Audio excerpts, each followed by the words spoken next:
تاکہ تم غور کرو۔ اب یہاں چند باتیں ہیں۔ پہلی بات، قتل بہت عظیم الشان گناہ ہے۔ اللہ تبارک و تعالیٰ نے سورۃ النساء کے اندر قتل کے متعلق فرمایا وَمَنْ قَتَلَ مُؤْمِنًا مُتَعَمِّدًا فَجَزَاؤُهُ جَهَنَّمَ خَالِدًا فِيهَا، جو کسی مسلمان کو ناحق قتل کرے گا اس کی سزا جہنم ہے اور ہمیشہ اس میں رہے گا، ہمیشہ اس میں رہے گا۔ آپ علیہ الصلوۃ والسلام نے حدیث میں فرمایا کہ لَزَوَالُ الدُّنْيَا أَهْوَنُ عَلَى اللَّهِ، کہ ساری دنیا کا ملیا میٹ کر دینا، ختم کر دینا، اس کو صفحہ ہستی سے مٹا دینا، یہ اللہ کے لیے آسان ہے۔ من قتل رجل مؤمن، ایک مومن کے قتل کرنے سے، ایک مومن کے قتل کرنے سے۔ ایک مسلمان کی جان کتنی عزیز ہے، یہ جان اللہ کی امانت ہے اور اس کو لینے کا حق بھی اللہ کو ہے۔ یہی وجہ ہے کہ خودکشی حرام ہے۔ کیوں؟ اس لیے کہ زندگی انسان کی اپنی نہیں ہے، یہ اللہ کی دی ہوئی امانت ہے۔ اس امانت کو اللہ کے لیے ہی محفوظ رکھنا ہے۔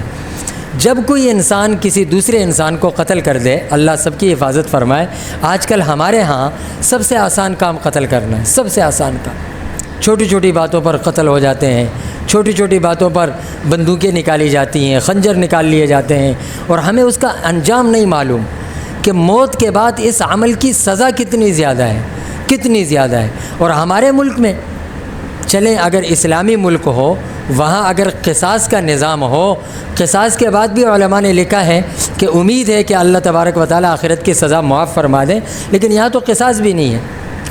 یہاں تو عموماً ایسا ہی دیکھا گیا ہے کہ قاتل کا وکیل بھی طاقتور ہوتا ہے، اس کے سپورٹر بھی زیادہ ہوتے ہیں، اور وہ دندناتے پھر رہے ہوتے ہیں، اور مقتول جو ہے اس مقتول کے ورثاء وہ عدالتوں کے دھکے کھاتے رہتے ہیں۔ تو ہمارے ملک میں، ہمارے اس نظام کے اندر یہ تو بہت بڑا گناہ ہے، بہت بڑا گناہ ہے۔ کسی مسلمان کو قتل کرنا تو دور کی بات ہے، حدیث میں یہ آتا ہے، ایک حدیث کا مفہوم ہے کہ کسی کو آلہ قتل دکھانا، مثلا آپ چھری نکال کر کسی کو صرف ڈرانے کے لیے دکھائیں، یہ اتنا قبیح عمل ہے کہ اس کی بنیاد سے آپ کا ایمان چلا جاتا ہے، اس کی بنیاد پر۔ ٹھیک ہے، غصہ، معاملات، لڑائیاں، اختلافات، جھگڑے، یہ سب چیزیں ہیں اور انسان کی فطرت میں یہ سب چیزیں داخل ہیں، لیکن شریعت نے غصے کے اندر بھی ہماری رہنمائی کی ہے۔ علماء نے لکھا ہے کہ جب انسان کو غصہ آ جائے تو اس کو فوراً خاموش ہو جانا چاہیے، بس کچھ نہ کہے، اس لہر کو، اس آگ کو، اس دریا کے اس موج کو گزرنے دیا جائے۔ جب یہ غصہ ٹھنڈا ہو جائے تو پھر بولا جائے۔ اور علماء نے یہ بھی لکھا ہے کہ انسانوں میں صرف انبیاء واحد مخلوق ہے کہ ان کو غصے میں ٹھیک طریقے سے بولنے کی اور ٹھیک انداز میں بولنے کی صلاحیت حاصل ہے، باقی کسی انسان کو نہیں۔ ہمارے پاس بہت سے کیسز آتے ہیں، وہ حضرت بس بیوی سے کوئی دو چار باتیں ہوئی اور غصے میں ہی طلاق دے دی۔ اب آپ بتائیں غصے میں طلاق ہوتی ہے یا نہیں ہوتی؟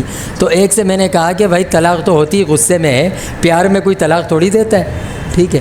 تو پھر غصے میں ہم ایسا کچھ کر جاتے ہیں کہ بعد میں ہمیں خود اس کا پچھتاوا ہوتا ہے۔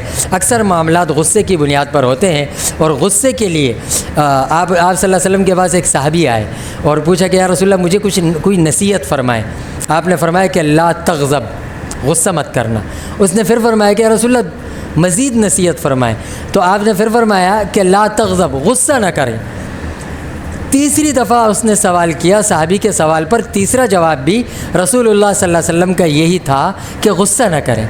اکثر معاملات ہمارے اس سے آ جاتے ہیں کہ ہم ایک دم آپے سے باہر ہو جاتے ہیں، اس میں قتل، اس میں غصہ، اس میں گالم گلوچ، اس میں پتہ نہیں ہم کیا سے کیا کر جاتے ہیں، اور بعد میں پھر ہمیں خود پچھتاوا ہوتا ہے کہ ہم نے کیا کر دیا۔ تو اس